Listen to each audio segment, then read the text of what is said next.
Rotation में हम लोगों ने दो बातें सीख ली हैं, एक तो टॉर्क कैसे कैलकुलेट होगा और दूसरा मोमेंट ऑफ इनर्शिया किसी बॉडी का हम लोग कैसे निकालेंगे, ठीक है। और अब हम आगे बढ़ते हैं। बेसिकली जैसे F equal to M A है, उसी तरह से torque equal to I alpha है। तो अब हम लोग एक तरह से torque equal to I alpha के एप्लीकेशंस की तरफ बढ़ रहे हैं। टॉर्क निकालना भी हमको आ गया है, मोमेंट ऑफ इनर्शिया निकालना भी आ गया। अब हम लोग अल्फा कैसे निकालेंगे या एंगुलर स्पीड कैसे निकालेंगे, बॉडी को रिलीज कर दिया है, इस तरह के क्वेश्चंस में आगे बढ़ते हैं। तो अगला जो हेडिंग हमारा पड़ेगा ना, उसको हम लोग लिखेंगे,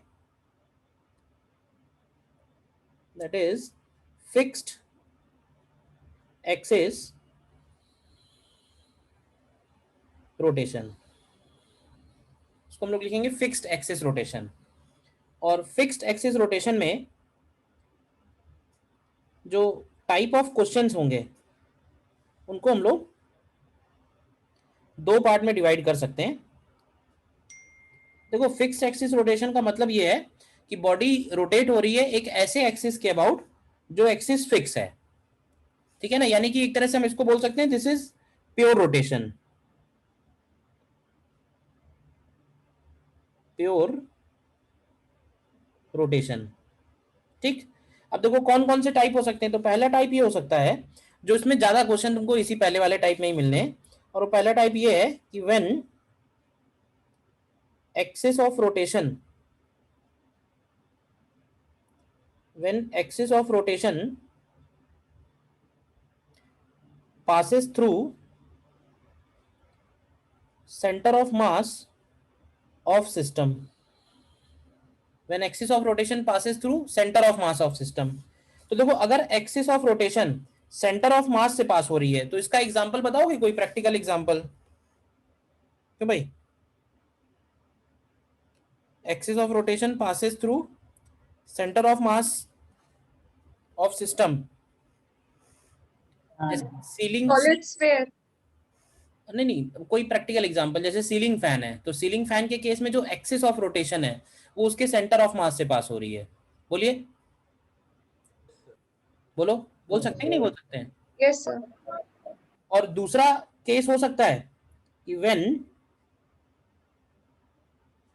axis of rotation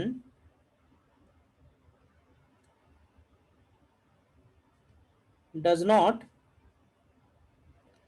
pass through centre of mass of system. इसका कोई एग्जांपल, प्रैक्टिकल एग्जांपल?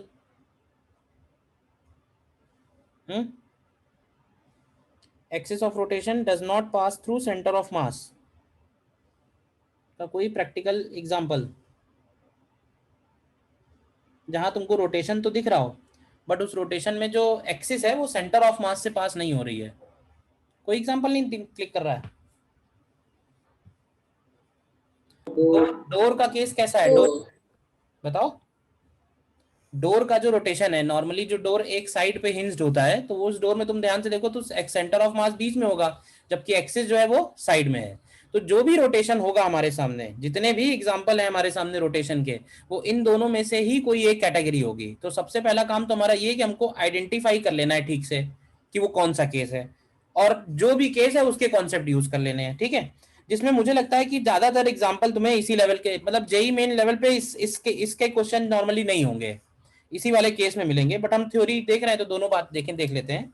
अब देखो, अगर axis of rotation centre of मास से पास हो रही है, देखना ध्यान से, तो उस केस में हम लोग ये बोलते हैं कि जो सेंटर ऑफ मास है क्या वो रेस्ट पे होगा, और सेंटर ऑफ मास अगर रेस्ट पे है तो हम बोल सकते हैं कि उसका acceleration of centre of mass zero होगा।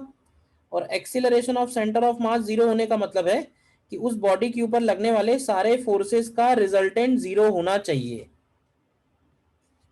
Axis of rotation centre of मास से पास हो रहा है तो उस केस में जितने भी फोर्सेस उस बॉडी के ऊपर लग रहे होंगे उन सबका रिजल्टेंट जीरो होना चाहिए, ठीक है। और उस केस में हम लोग अप्लाई करेंगे tau about centre of mass is equal to I, निकालेंगे about centre of mass into alpha, तो हमें बॉडी का अल्फा मिल जाएगा। ध्यान रखना, ये तो बहुत कॉमन सेंस है कि बॉडी जिस एक्सिस के अबाउट घूम रही है ना, हमें उसका kinetic energy, moment of inertia, torque उसी एक्सिस के अबाउट लेना है। क्योंकि अगर हम एक्सिस चेंज करते हैं तो ये सारी क्वांटिटीज चेंज हो जाएंगी। तो कौन सी एक्सिस के about torque equal to I alpha लगेगा? तो जाहिर सी बात है, कॉमन सेंस है, जिस एक्सिस के अबाउट बॉडी रोटेट हो रही है, कुछ ज्यादा दिमाग लगाना ही नहीं है, ठीक है। तो torque equal to I alpha से हम इसका अल्फा निकाल लेंगे, फोर्सेस जीरो करेंगे, उससे भी हमारी एक इक्वेशन बनेगी। और हाँ, एक चीज ये पूछ सकता है कि अगर इस बॉडी के ऊपर कोई पॉइंट पी ले लें, ठीक है, जो आर डिस्टेंस पे हो, तो जरा बताओगे कि पॉइंट पी कौन सा मोशन कर रहा है? केवल पॉइंट पी के बारे में बताओ, पॉइंट पी कौन से मोशन में है?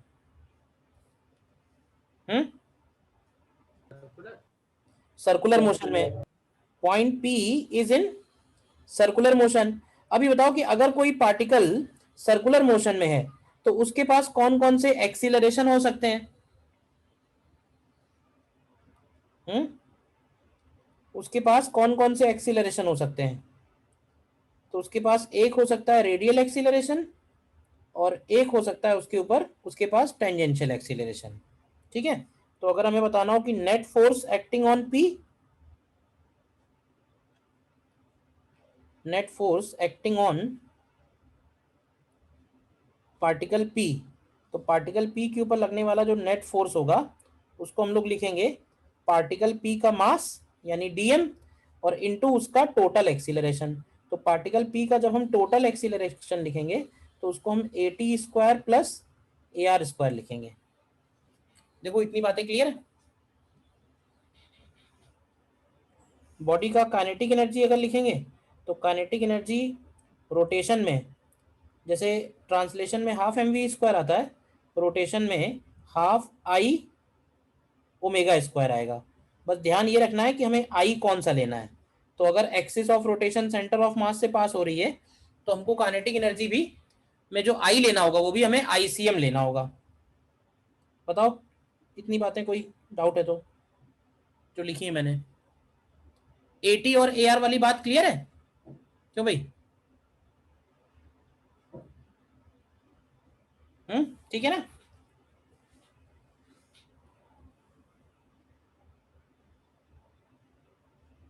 दूसरा केस हो सकता है कि सपोज अगर ये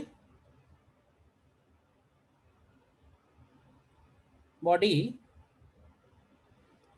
एक ऐसे एक्सिस के अबाउट घूम रही है ओ ओ डैश, जो एक्सिस उसके सेंटर ऑफ मास से पास नहीं हो रहा है, तो ऐसे केस में ध्यान रखना कि सेंटर ऑफ मास कौन सा मोशन कर रहा होगा? Circular. Centre of mass will be moving in center of mass will be moving in circular motion, ठीक है।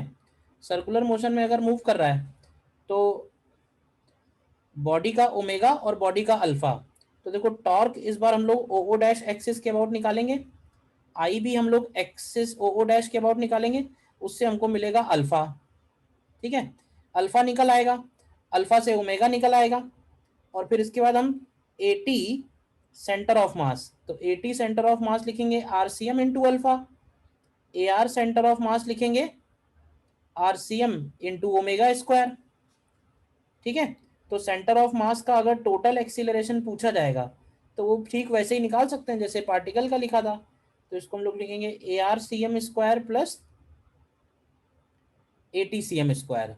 तो बॉडी के ऊपर लगने वाला जो नेट फोर्स होगा इस बार जीरो नहीं होगा, बॉडी के ऊपर लगने वाला नेट फोर्स इस बार F net is equal to M into A C M के इक्वल बनेगा, ठीक है ना।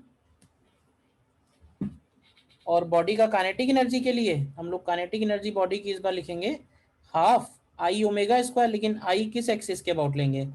तो आई हम इसके ओ ओ डैश के अबाउट ही लेंगे।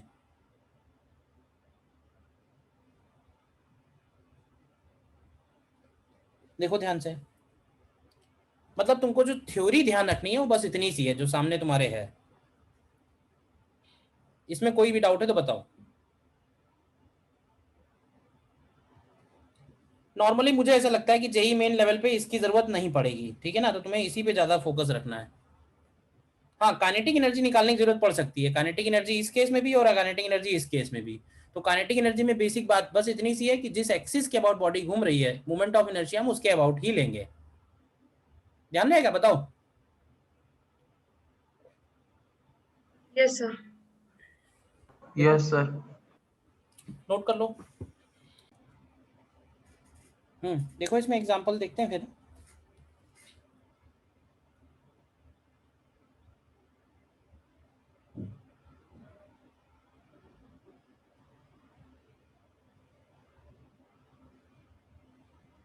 जैसे मान लेते हैं कि ये एक सिलेंडर है, कैपिटल एम मास, कैपिटल आर रेडियस, ठीक है। और इस सिलेंडर के ऊपर हमने थ्रेड लपेटा हुआ है,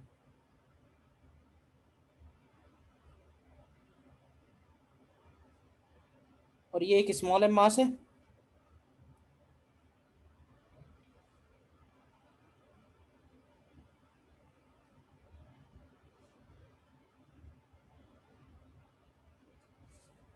क्वेश्चन है, system is released from rest. हमें निकालना है फाइंड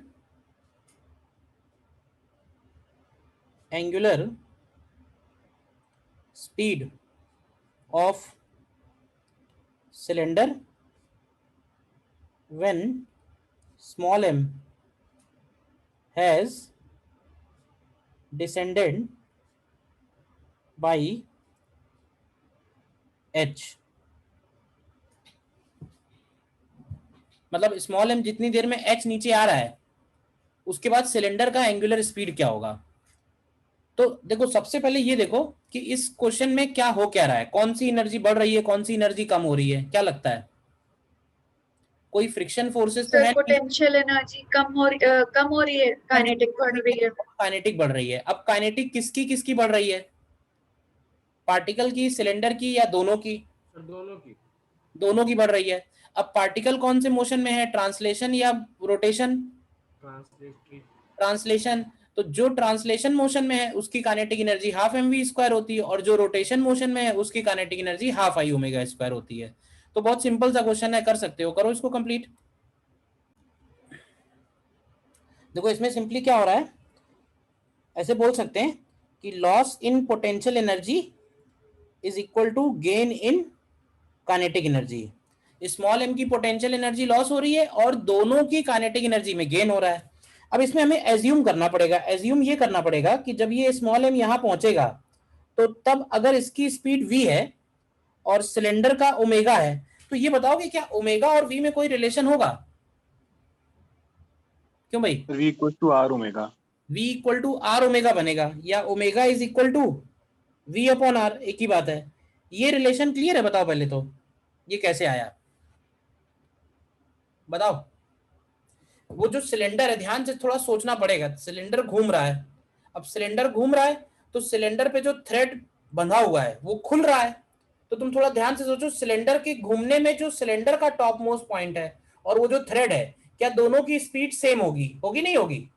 तो जब दोनों की स्पीड सेम होगी तो उसी को हम लोग v equal to R omega बोल रहे हैं। v equal to R omega क्यों है, कोई डाउट बताइए।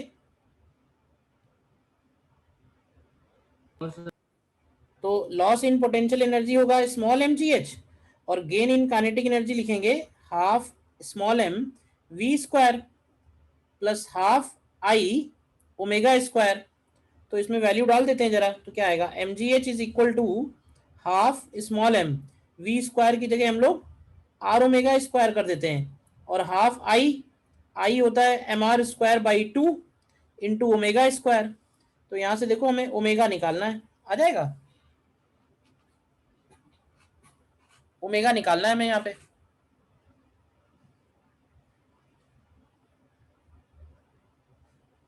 कितना आएगा,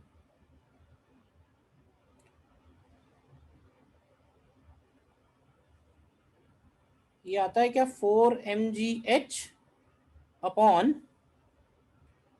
स्मॉल एम, नहीं capital M plus 2 times small M into R square and whole to the power 1/2। बताइए आ रहा है यस क्या। सर। यस सर, यही आ रहा है।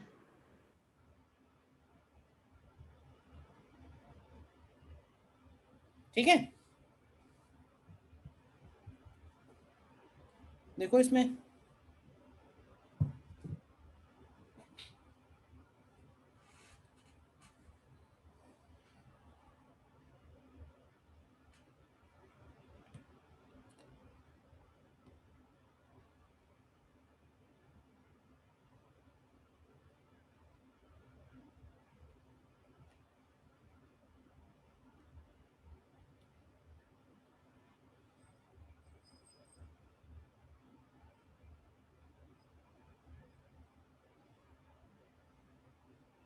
क्वेश्चन नंबर 55 देखते हैं।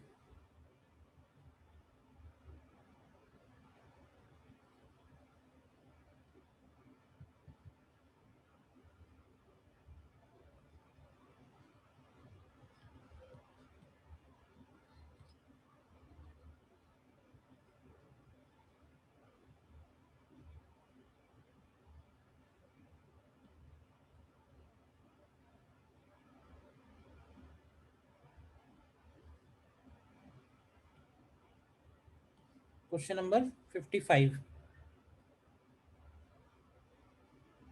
देखो करो ट्राई, हो जाना चाहिए।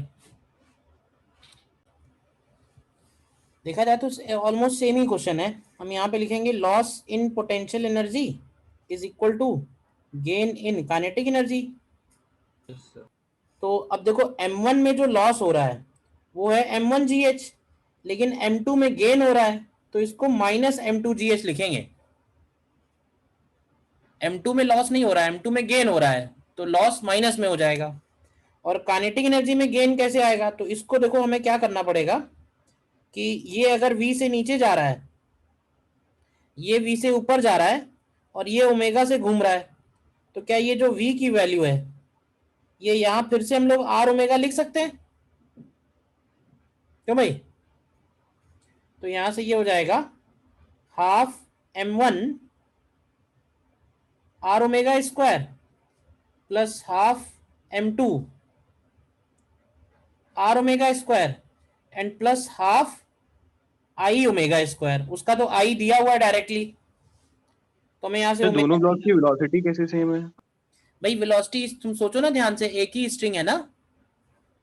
बोलो, क्या ये नहीं बोल सकते हैं कि जितना ये नीचे जाएगा उतना ही ये ऊपर जाएगा? ये बताओ। Yes sir. भाई जितना ये नीचे जाएगा मान लो 1 सेंटीमीटर, उतना ये ऊपर जाएगा 1 सेंटीमीटर। तो क्योंकि डिस्टेंस दोनों के सेम आ रहे हैं तो दोनों की स्पीड भी सेम होगी। और वैसे भी ये ध्यान रखो कि एक ही स्ट्रिंग से जुड़े हैं ना, इस वजह से स्पीड सेम है। Yes sir. ओमेगा देखो ये डी वाला ऑप्शन आना चाहिए, आ रहा है? Yes, sir.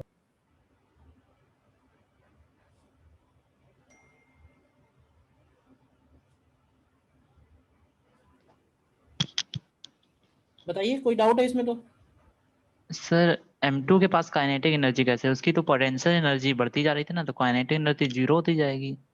नहीं, अगर M2 अकेला होता तो ये बात बोल सकते थे। M2 जुड़ा हुआ है ना स्ट्रिंग से, ये बताओ, तो स्ट्रिंग उसको खींच नहीं रही है M2 को। Yes sir. अगर M2 अकेला तुम हवा में छोड़ देते तो ये बात सही होती।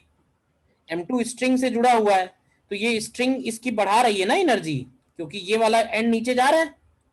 भाई है तो कनेक्टेड ना दोनों। Yes sir. ठीक है। और देखो,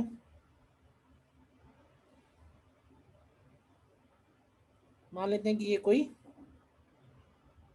रॉड है, M मास L लेंथ, और इस रॉड को हमने एक एंड पे हिंज किया हुआ है। ठीक है, क्वेश्चन है rod is released from the position shown. तो हमें निकालना है फाइंड ए पार्ट में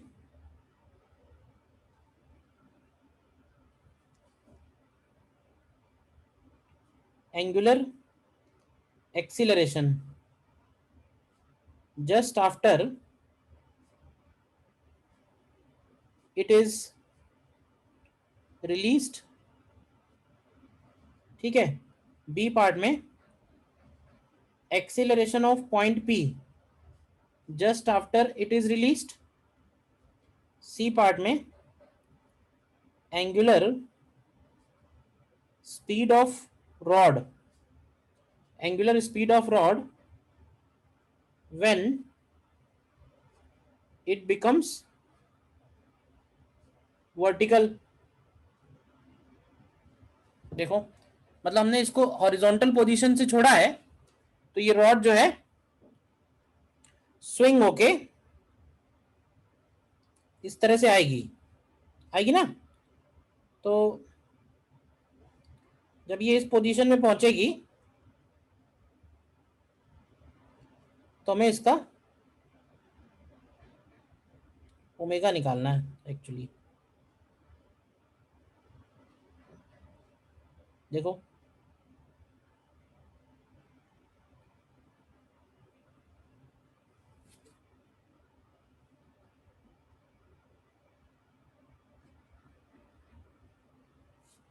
जब ये इस पोजीशन में आएगी तो इसका ओमेगा क्या है, और रिलीज करने के तुरंत बाद इसका एंगुलर एक्सीलरेशन क्या है। तो एंगुलर एक्सीलरेशन किससे निकालोगे? एंगुलर एक्सीलरेशन निकालने के लिए हमें चाहिए torque equal to I alpha. देखो मैंने जो ऊपर पॉइंट्स लिखे हुए हैं बस वही यूज होंगे, ध्यान से देखो, करो पहले ट्राई अपने आप। देखो रिलीज करने के तुरंत बाद सबसे पहला क्वेश्चन ये उठता है कि इसका जो अल्फा होगा उसके लिए इसको टॉर्क कौन दे रहा है। क्यों भाई?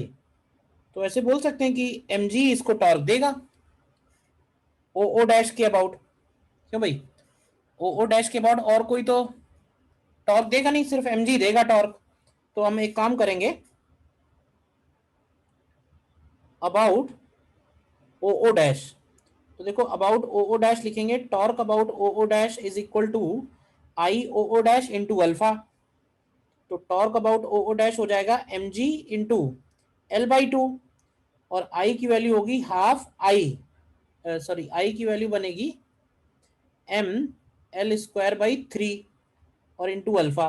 तो तुम देखो अल्फा तो मिल गया यहाँ से हमको 3g/2L। लेकिन ध्यान रखना कि ये अल्फा जो है केवल स्टार्टिंग वाला है, बाद में धीरे धीरे चेंज होगा अल्फा क्योंकि टॉर्क चेंज होगा। ठीक, पहला पॉइंट हो गया। फिर अगर हमें P पॉइंट का एक्सीलरेशन लिखना है तो ये बताओगे कि छोड़ने के तुरंत बाद इसका ओमेगा क्या है। तो छोड़ने के तुरंत बाद तो ओमेगा 0 है, रिलीज करने के तुरंत बाद। तो P पॉइंट का रेडियल एक्सीलरेशन लिखेंगे L ओमेगा स्क्वायर, तो ये 0 आएगा। लेकिन P पॉइंट का टेंजेंशियल एक्सीलरेशन होगा L अल्फा, तो ये वैल्यू आ जाएगी, कितनी आएगी 3g/2। बताओ कि ये जो 3g/2 आया है इसका डायरेक्शन क्या होगा। क्यों भाई? 3g/2 जो निकाला है में डायरेक्शन क्या होगा?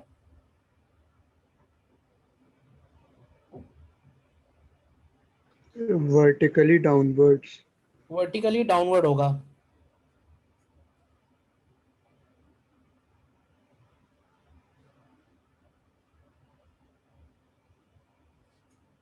वर्टिकली डाउनवर्ड, ठीक है। और फिर सी पॉइंट में क्या हो रहा है कि जब ये नीचे आ रहा है यहां से यहां, तो तुम ऐसे बोल सकते हैं कि रॉड का पोटेंशियल एनर्जी कम हो रहा है, ध्यान से चेक करो, और रॉड का काइनेटिक एनर्जी बढ़ रहा है। तो हम ऐसे बोल सकते हैं कि loss in potential energy is equal to gain in kinetic energy. तो लॉस इन पोटेंशियल एनर्जी कितना हुआ? तो लॉस इन पोटेंशियल एनर्जी होगा mg इंटू L/2। देखो, और गेन इन काइनेटिक एनर्जी होगा हाफ आई लिखेंगे mL²/3 इंटू ओमेगा स्क्वायर। तो यहाँ से ओमेगा की वैल्यू आएगी √of 3g/L। ओमेगा का वैल्यू आएगा √of 3g/L। बताओ देखो सबको क्लियर है या नहीं? रॉड पे कई बार क्वेश्चन आ गया है कि कभी हॉरिजॉन्टल से छोड़ा है, कभी एंगल पे छोड़ा है, कभी किस नीचे वाले एंगल पे छोड़ा है। तो कॉन्सेप्ट यही यूज होंगे, बस हमें ये देखना है कि सेंटर ऑफ मास कितना नीचे आया। सेंटर ऑफ मास कितना नीचे आया उससे पता चलेगा पोटेंशियल एनर्जी में लॉस कितना हुआ, और वही लॉस हम काइनेटिक एनर्जी गेन के बराबर कर देंगे।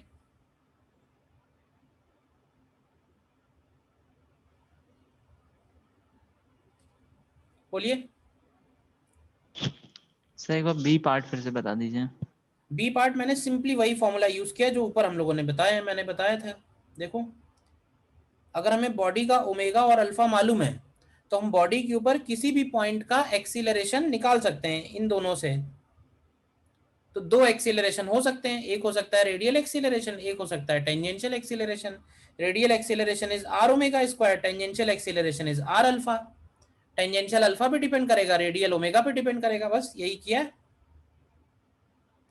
तो इसका radial acceleration R omega square लिखेंगे, इसके लिए आर क्या बनेगा, इसके लिए यहां से यहां तक का डिस्टेंस आर हो जाएगा ना, तो आर की वैल्यू एक तरह से एल हो गई इसके लिए।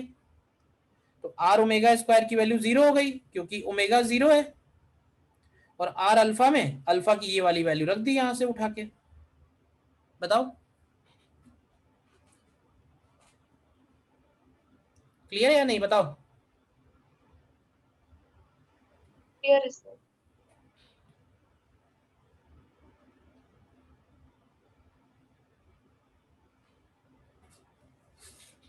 अच्छा, इसी में मैं थोड़ा सा मॉडिफाई करके पूछता हूं, अब बताना।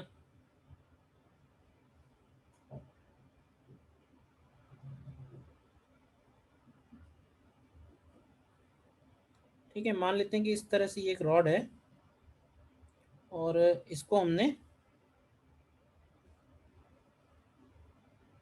वर्टिकल से 60 डिग्री पोजीशन पे रिलीज किया है।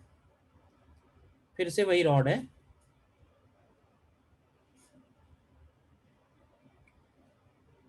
rod is released from the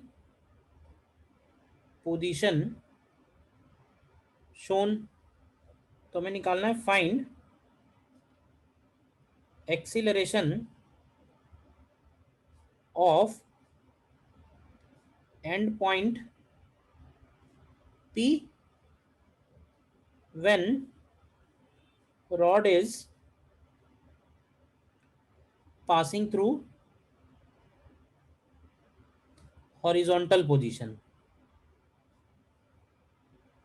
horizontal position release कहां से किया वो दिख रहा है, जब हॉरिजॉन्टल हो जाएगी उस वक्त हमें बताना है क्या एक्सीलरेशन है, पी पॉइंट की एक्सीलरेशन।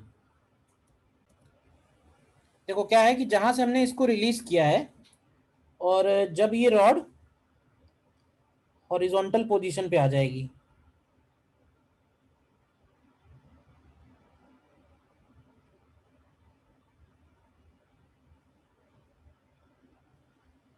ठीक है, तो इसका ओमेगा चाहिए और इसका अल्फा चाहिए, तब हमें पी पॉइंट का एक्सीलरेशन मिलेगा। तो सबसे पहले तो ये देखना है कि जो सेंटर ऑफ मास है वो नीचे कितना आया, क्योंकि इसी से पता चलेगा हमको लॉस इन पोटेंशियल एनर्जी क्या होगा। तो ये हाइट कितनी होगी जो मैंने दिखाई हुई है, क्या ये हाइट L/2 sin 30 होगी, यानी कि ये हाइट L/4 होगी। तो हम लोग लिखेंगे loss in potential energy is equal to gain in kinetic energy.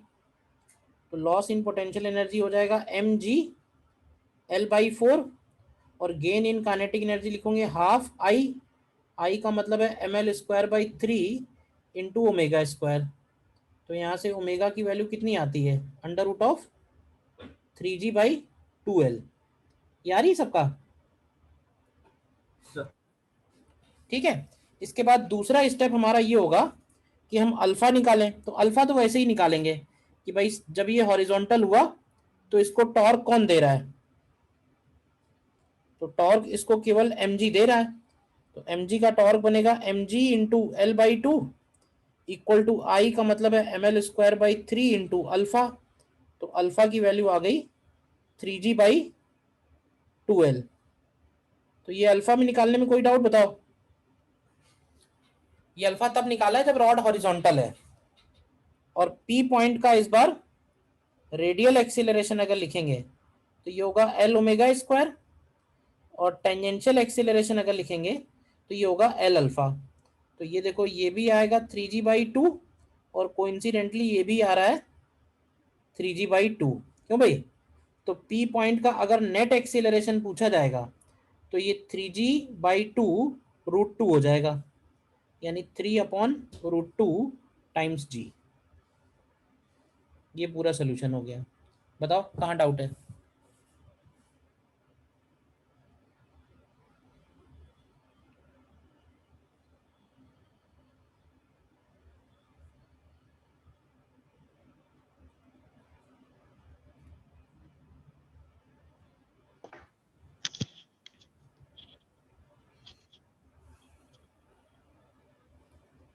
Sir हमें तो एक्सेलरेशन पॉइंट पी का निकालना था ना, ये तो सेंटर ऑफ मास का निकला।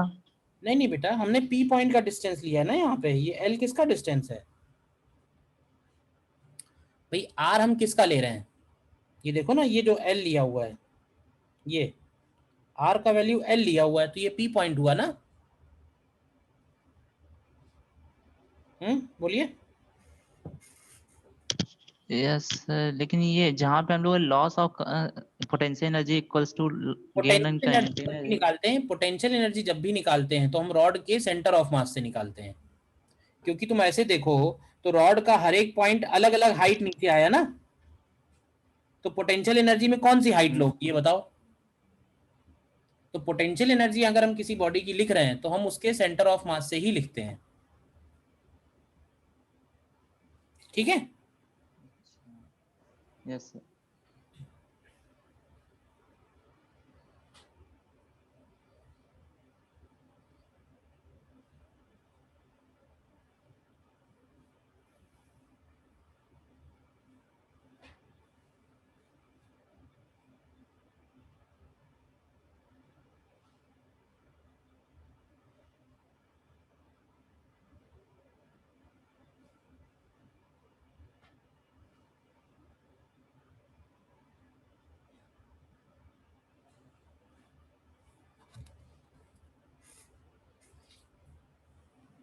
ठीक है, और देखना।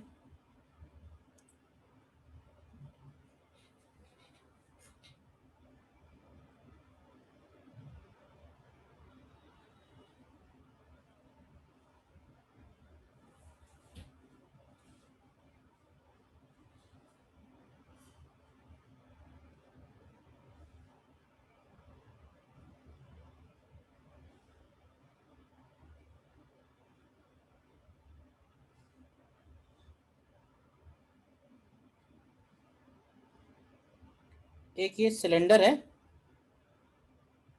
एम मास आर रेडियस, और इसको हमने ओमेगा नॉट देके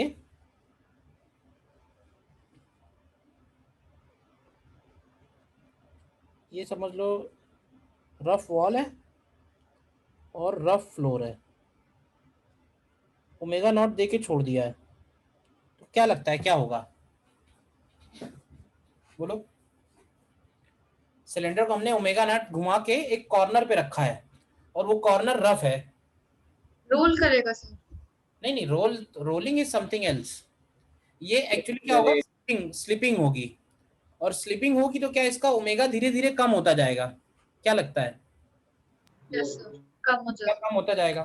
तो हमें इसमें निकालना है find the time taken.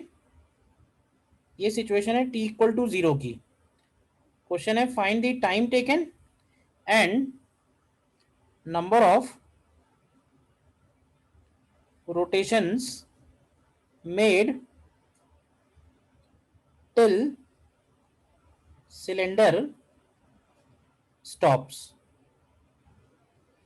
Till cylinder stops.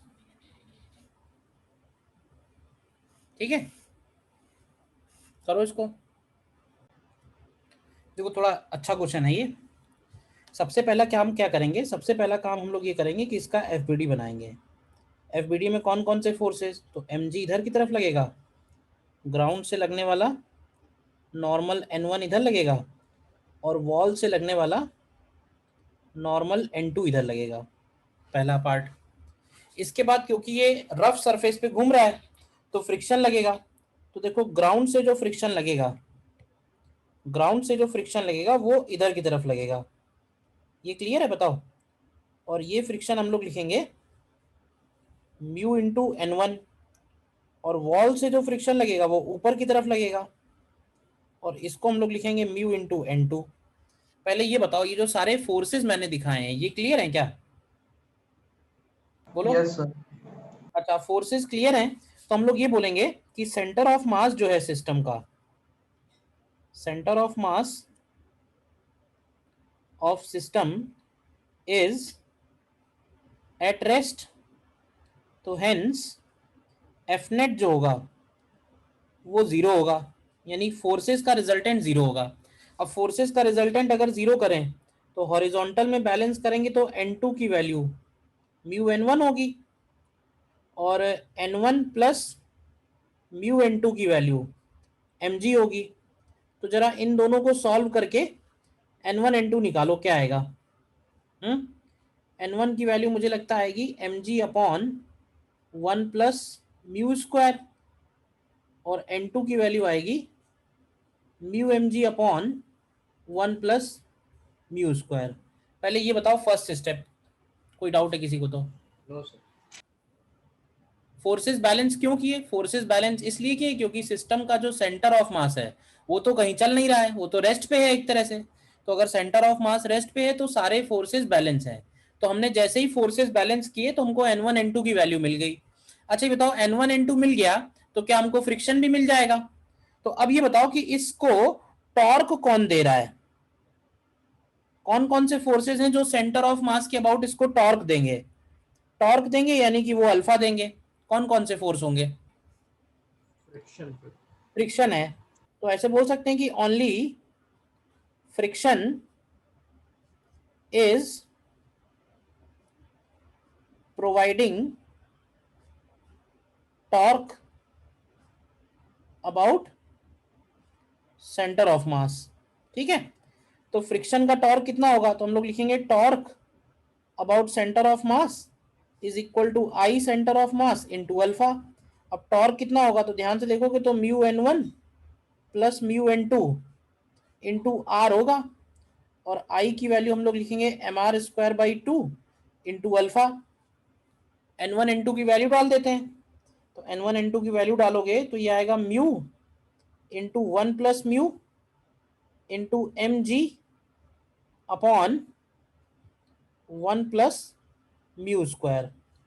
Are एक कैंसिल हो जाएगा और इधर बचेगा mr अपॉन 2 इंटू अल्फा, तो m भी कैंसिल हो जाएगा, तो यहाँ से हमें अल्फा मिल जाएगा।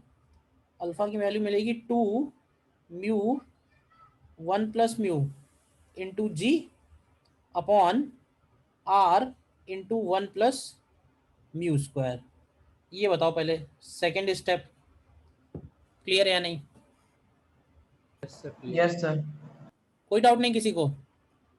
अब क्या है, अब ये काइनेमेटिक्स का क्वेश्चन बन गया कि हमें स्फीयर का इनिशियल ओमेगा मालूम है और स्फीयर का हमको एंगुलर रिटार्डेशन मालूम है, तो हमें पता करना है कितनी देर के बाद रुकेगा या कितने नंबर ऑफ रोटेशंस करेगा। तो थर्ड स्टेप में हम लोग लिखेंगे ओमेगा नॉट की वैल्यू। ओमेगा नॉट मतलब initial angular velocity, omega naught है, फाइनल एंगुलर वेलोसिटी 0 है। ध्यान रखना फॉर्मूले में जब रखेंगे तो अल्फा को हम अपनी तरफ से माइनस में रखेंगे। क्यों माइनस में रखेंगे, क्लियर है? क्योंकि ये रिटार्डेशन है और हमको क्या निकालना है? हमको टाइम निकालना है और हमको एंगल कवर्ड निकालना है, ठीक है ना? और एंगल कवर्ड आ जाएगा तो नंबर ऑफ रोटेशंस जो होगा वो एंगल कवर्ड डिवाइडेड बाई 2 पाई होगा।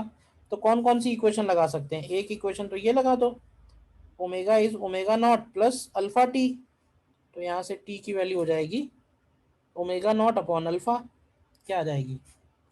तो ओमेगा नॉट अपॉन अल्फा करोगे तो ये आएगा omega naught R 1 plus mu square upon 2 mu 1 plus mu into G. तो एक आंसर तो ये हो गया, और दूसरा आंसर हम लोग यहाँ से निकाल सकते हैं, omega square is omega not square plus 2 alpha theta. तो यहाँ से थीटा निकाल दो। देखो मैं छोड़ दे रहा हूँ, कर लेना आगे कंप्लीट।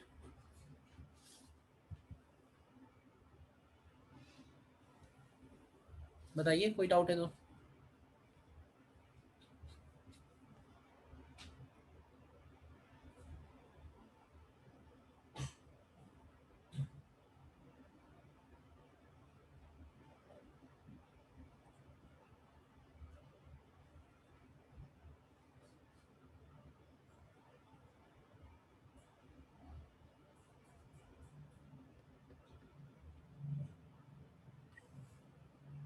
सर इसमें सिलेंडर को सॉलिड मान के इनर्शिया निकाला है। बेटा बार बार मैं बोल तो रहा हूँ कि अगर केवल सिलेंडर लिखा हुआ है तो उसको हम सॉलिड ही लेंगे, ठीक है ना, बाय डिफॉल्ट यही मतलब है। सर हाँ सर जैसे कुछ कुछ यहाँ पे पॉइंट्स मुझे क्लियर नहीं होते, अगर एक जगह रोकूं आपको तो ठीक है, लेकिन हर जगह आपको तो रोक नहीं सकता। अरे बताओ ना क्या डाउट है। ठीक है नेक्स्ट देखो,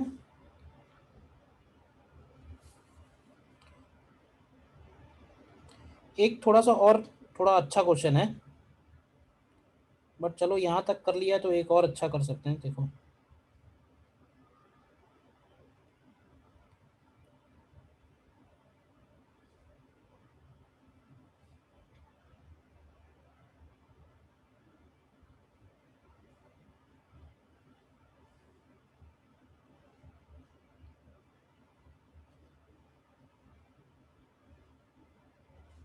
ये एक टेबल है जिसका सरफेस ये रफ है, ठीक है, और ये एक डिस्क है जिसका मास m है, रेडियस r है, और इस डिस्क को हमने इनिशियल ओमेगा नॉट देके इस टेबल के ऊपर छोड़ दिया है। तो क्या लगता है कैसा मोशन होगा इस डिस्क का? क्यों भाई,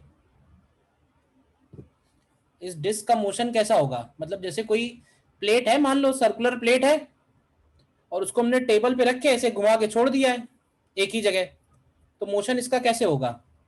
क्या ये धीरे धीरे इसका रिटार्डेशन होगा? Yes sir. फाइनली ये कुछ देर के बाद रुक जाएगी।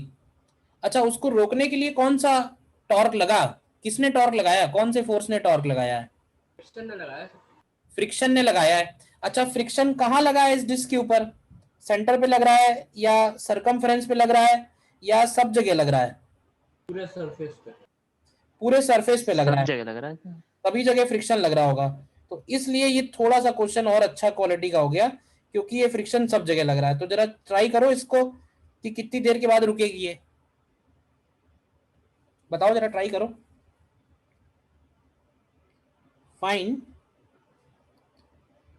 find the number of rotations made till it stops,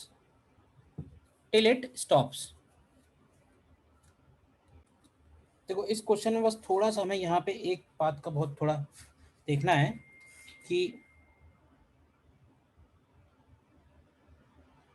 इसमें फ्रिक्शन ना हर जगह लग रहा है, जिसकी वजह से क्या होगा कि फ्रिक्शन का जो टॉर्क जब हम लोग निकालेंगे तो उसमें हर जगह फ्रिक्शन लगने की वजह से जो फ्रिक्शन सरकमफ्रेंस के पास में लग रहा है, ऐसे समझो जो फ्रिक्शन सेंटर के पास में लग रहा है वो थोड़ा कम टॉर्क देगा, लेकिन जो सरकमफ्रेंस के पास में लग रहा होगा फ्रिक्शन वो उसको ज्यादा टॉर्क देगा, क्योंकि उसका आर बढ़ जाएगा। आपने सर ठीक है, तो अगर मान लो कि ये ओमेगा से घूम रहा है तो इस पे फ्रिक्शन जो लगेगा वो इस तरह से, ये जो मैंने एरो दिखाए हैं ध्यान से देखो, इन एरो की डायरेक्शन में लगेगा। बताओ यस और नो? यस। ठीक है, और क्योंकि ये हमने एलिमेंट लिया है तो इसको बोलेंगे हम लोग DFK, मतलब फ्रिक्शन का भी डिफरेंशियल एलिमेंट है। कितना फ्रिक्शन होगा? तो देखो टोटल फ्रिक्शन कितना होगा, तो टोटल फ्रिक्शन होगा म्यू mg, कितने एरिया पे डिवाइडेड है? तो ये डिवाइडेड है पाई आर स्क्वायर पे, तो फ्रिक्शन पर यूनिट एरिया क्या हो जाएगा? Mu mg upon pi R square. और हमें चाहिए इस रिंग पे कितना फ्रिक्शन है, तो इनटू इस रिंग के एरिया का मल्टीप्लाई कर देंगे 2 पाई RdR। तो ये फ्रिक्शन सिर्फ इस रिंग के ऊपर हो गया। तो अब इस फ्रिक्शन का अगर हम टॉर्क निकालें तो टॉर्क का मतलब हो जाएगा फ्रिक्शन फोर्स इनटू उसका आर्म लेंथ। आर्म लेंथ की जगह हम लोग आर यूज करेंगे और इसको करना होगा हमें इंटीग्रेट। इंटीग्रेट इसलिए क्योंकि आर पे डिपेंड कर रहा है। तो यहां से देखो क्या आएगा, ये 2 mu M G upon R square into R square D R. अब ये r इक्वल टू 0 से r equal to capital R तक जाएगा। तो टाउ एफ के की वैल्यू देख लो यहाँ से क्या मिलेगी। तो यार ये 2 mu M G R upon 3 आएगी, आ रही है। अब इसमें हम यूज करेंगे torque equal to I alpha. तो अल्फा निकालना है, तो टॉर्क दिया हुआ है 2 mu M G R upon 3 और आई की वैल्यू होगी, डिस्क है तो M R square by 2 into alpha. तो अल्फा की वैल्यू हो जाएगी 4 म्यू जी अपॉन 3r। अब एक बार हमको अल्फा मिल गया तो कितने रोटेशंस करेगा रुकने से पहले, तो उसके लिए हम लोग ये वाला फॉर्मूला लगा लेंगे, omega square is omega not square plus 2 alpha theta. तो 0 is equal to omega not square minus 2 alpha. Alpha का मतलब है 4 mu G upon 3r into theta. तो यहाँ से देखो थीटा आ जाएगा, थीटा आ जाएगा तो नंबर ऑफ रोटेशंस कैसे निकालेंगे, नंबर ऑफ रोटेशंस हो जाएगा थीटा अपॉन 2 पाई। देखो आ रहा है 8 म्यू जी करके।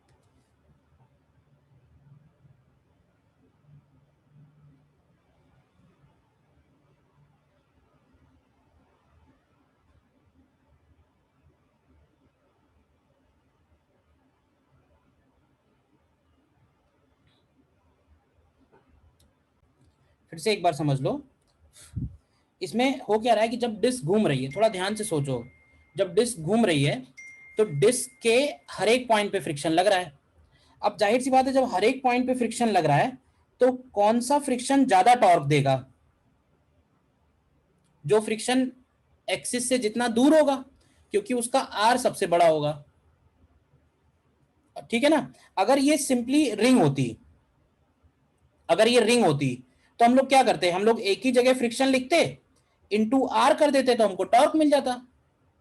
हम एक ही जगह फ्रिक्शन लिखते और इनटू आर कर देते तो हमको टॉर्क मिल जाता। लेकिन यहां पे फ्रिक्शन हर एक जगह लग रहा है। अब हर एक जगह लगने की वजह से हमको ये इंटीग्रेशन करना पड़ा। तो पहले हमने क्या किया, पहले हमने एक एलिमेंट के ऊपर लिखा कि उस एलिमेंट के ऊपर कितना टॉर्क है। तो एलिमेंट के ऊपर जो टॉर्क होगा उसको लिखेंगे फोर्स इनटू आर्म लेंथ, ये वाला लेंथ। और फिर इसको हमने इंटीग्रेट कर दिया 0 से लेके कैपिटल आर, तो हमको ये टोटल टॉर्क मिल गया। और टॉर्क को हम लोग लिख सकते हैं आई अल्फा, अल्फा मिल गया। इसके बाद तो कॉमन है ना, मेन ये पार्ट है। ये पार्ट में कोई डाउट है तो बताइए।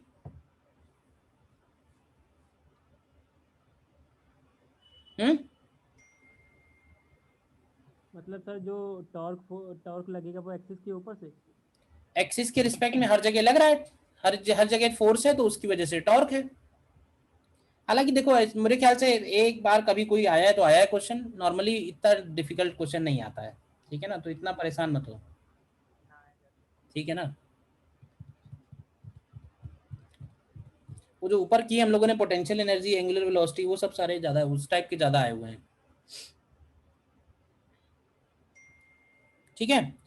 तो मैं फिक्स्ड एक्सिस रोटेशन में थ्योरी में इतना ही है, बाकी मैं क्वेश्चंस में बता देता हूँ आपको कौन कौन से करने हैं, एक बार आप ट्राई कर लेना उसमें से। ठीक है।